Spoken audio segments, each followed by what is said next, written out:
Hello to all our audience tuning into our channel. We're so glad to have you with us. Stay tuned for exciting content. Let's get started. The ogre holds Barbara captive in his apartment after kidnapping her from the previous night's ball.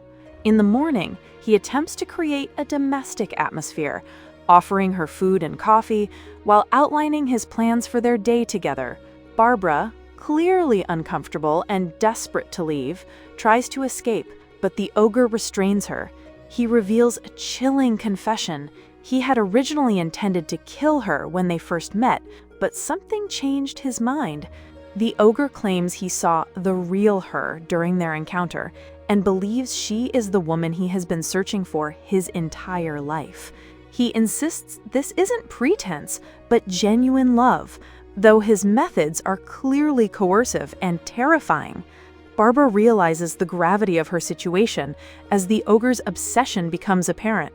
He physically prevents her from leaving, making it clear that he won't allow her to go voluntarily. The scene establishes the twisted dynamic between captor and victim, with the ogre genuinely believing he's found his soulmate, while Barbara faces the horrifying reality of being trapped by a delusional killer who sees their relationship as destined rather than criminal. At GCPD headquarters, Jim Gordon is consumed with guilt and desperation over Barbara's disappearance.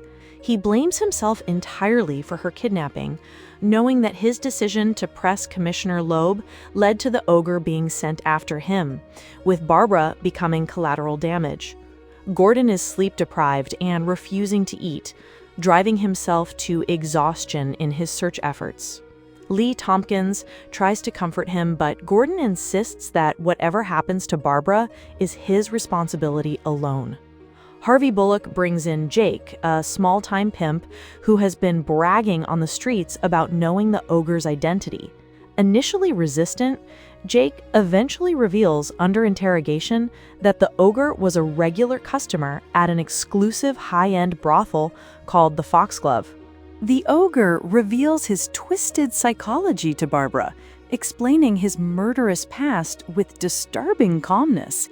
He tells her about his first kill, admitting it was the most difficult but necessary step in his journey to find his perfect match. Each subsequent murder strengthened his resolve to continue searching for his soulmate, viewing the deaths as unfortunate but required sacrifices. Alfred continues investigating the suspicious death of his friend Reggie while taking a tour of Wayne Enterprises. The tour serves as cover for his real mission, to uncover corruption within his family's company. During his visit, Bruce meets with Sid Bunderslaw, a senior executive who has been expecting him ever since Selena borrowed his key. Bunderslaw reveals shocking information about Wayne Enterprises' true nature, admitting that the company regularly commits serious crimes across multiple jurisdictions in pursuit of profit. Most devastating is Bunderslaw's claim that Bruce's father and grandfather both knew about these illegal activities and chose to remain silent, suggesting a family legacy of complicity. Bruce refuses to believe his father was corrupt, but Bunderslaw insists that Thomas Wayne initially demanded justice before eventually accepting the business reality. However, Lucius Fox, introduced as a junior executive, secretly warns Bruce that his father was indeed a good man who kept his true nature hidden from the company. Fox's cryptic message suggests that Thomas Wayne was working against the corruption from within, maintaining his integrity while appearing to cooperate. This revelation sets up Bruce's future mission to reform his family's company while honoring his father's true legacy of justice and moral courage. Jim Gordon reluctantly approaches Penguin for help accessing the exclusive Foxglove brothel, knowing he needs underworld connections to gain entry. Penguin initially toys with Gordon, reminding him of their complicated relationship and the mounting favors Gordon owes. Despite Gordon's aggressive demeanor and threats, Penguin agrees to help, providing the location of the Foxglove in the old Klondike building on Mayflower Street. However, he makes it clear that Gordon now owes him a significant favor, adding to their complex dynamic of mutual dependence and distrust. Meanwhile, a parallel plot unfolds at Maroni's restaurant, where Connor, working for Falcone, is setting up an assassination attempt. Connor plants weapons strategically around the restaurant in preparation for an attack during Tommy Bones's welcome home party. The setup involves hiding a pistol under the bar and a machine gun behind the jukebox, with Connor's associates positioned to access these weapons during the celebration. The restaurant becomes a trap, with Maroni unaware that his rival Falcone is planning to eliminate him during what should be a joyous occasion. This subplot demonstrates the escalating gang war brewing in Gotham, with both sides preparing for violence while maintaining facades of business as usual. Harvey Bullock interrogates the club's management and workers, initially meeting resistance from those who refuse to discuss their clients. However, under pressure and threats of public exposure, they direct him to Sally, a former victim who provides crucial information. Sally reveals that the ogre, who used the alias Jason, had abducted her almost 9 years earlier, placing a hood over her head and taking her to his apartment where he tortured her. Remarkably, she survived when the ogre released her, making her one of the few victims to escape alive. She describes the ogre's apartment as having elevator access that opens directly into the space, with panoramic city views from Midtown. Most importantly, Sally remembers seeing a neon sign on the building across the street, with the last 4 letters spelling OYAL. This clue leads Gordon and Bullock to identify the Gotham Royal Hotel area. The assassination plot against Maroni unfolds during Tommy Bones' welcome home celebration at the restaurant. Connor arrives with what appears to be a respectful gift from Falcone, presenting expensive liquor as a gesture of goodwill.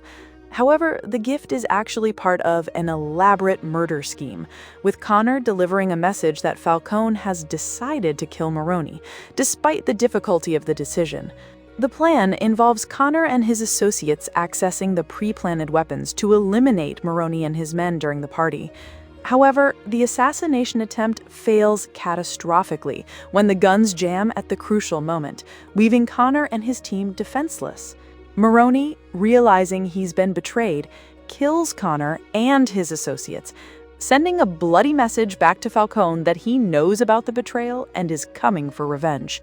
The failure of the assassination is later revealed to be Penguin's manipulation, as he had secretly removed the firing pins from the weapons before Connor hit them. This sabotage was part of Penguin's larger strategy to maintain the balance of power in Gotham's underworld. Rather than allowing Falcone to eliminate Maroni and consolidate power, Penguin preferred to keep Maroni alive and seeking revenge, creating ongoing conflict that would eventually benefit his own position. The ogre reveals the full horror of his apartment to Barbara, showing her the bodies of his previous victims while explaining his twisted philosophy of love and murder. He demonstrates his complete psychological break from reality, treating the corpses as evidence of his romantic journey rather than proof of his crimes. The apartment is soundproofed, making escape or rescue seemingly impossible. The ogre's behavior becomes increasingly erratic as he admits his hands are shaking for the first time, which he attributes to finally finding his true love in Barbara.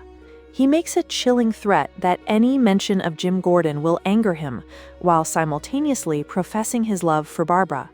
The ogre then calls Jim Gordon directly, taunting him about Barbara's safety and psychological state. During the phone conversation, Gordon and Bullock listen carefully for audio clues that might reveal the ogre's location. They detect sounds that suggest the ogre is driving over a bridge, along with the distinct sound of a train horn in the background. These audio clues, combined with their knowledge of Gotham's geography, lead them to identify the upstate area where train tracks cross bridges. The realization that the ogre has taken Barbara to the upstate region, specifically near where her parents live, adds personal stakes to the confrontation and provides Gordon with a specific location to search. At Barbara's parents' house, The ogre has created a horrifying scenario designed to break Barbara's psychological resistance and force her to embrace his twisted worldview. He believes that by making Barbara commit murder, he will free her from conventional morality and transform her into his perfect partner. The ogre threatens to kill Barbara immediately unless she chooses someone for him to murder, presenting this ultimatum as an expression of love rather than coercion. Barbara, traumatized and desperate, initially refuses to participate in the ogre's sick game, but the immediate threat to her life creates an impossible situation. Jim Gordon arrives at the house, having tracked the ogre's location through the audio clues from their phone conversation. The confrontation becomes a tense standoff, with the ogre holding a knife to Barbara's throat while taunting Gordon about his failure to protect her. The ogre claims to love Barbara more than Gordon ever did, using their relationship as psychological warfare. He makes it clear that any aggressive move by Gordon will result in Barbara's death, creating a seemingly impossible situation for the detective. The tension escalates when the ogre forces Gordon to drop his weapon, maintaining control through the constant threat of violence. However, the situation changes dramatically, unexpectedly appears and kills the ogre, ending his reign of terror and saving Barbara's life. The resolution provides justice while highlighting the collaborative nature of Gotham's fight against evil. Bruce Wayne confesses to Alfred about the events surrounding Reggie's death, revealing that Selina Kyle pushed Reggie from the window to prevent him from betraying their investigation to Bunderslaw.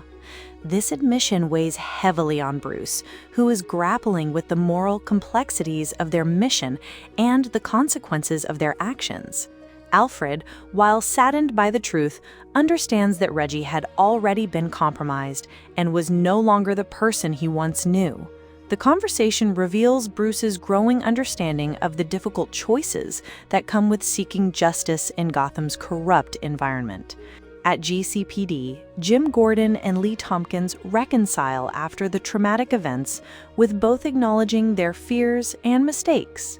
Lee admits that her earlier behavior was driven by selfish fear rather than heroic protection, worried that Gordon would blame himself if Barbara was hurt while he was protecting Lee instead. Gordon reassures Lee of his love and commitment, stating that he would still choose to protect her first if faced with the same situation again. Their relationship emerges stronger from this crisis, built on honest communication and mutual understanding. Meanwhile, Edward Nygma continues his deception regarding Officer Doherty's disappearance, providing Miss Kringle with a fake goodbye letter that portrays Doherty as callously abandoning her. The letter deepens Miss Kringle's pattern of choosing unsuitable partners, while Nygma observes her pain with a mixture of sympathy and satisfaction.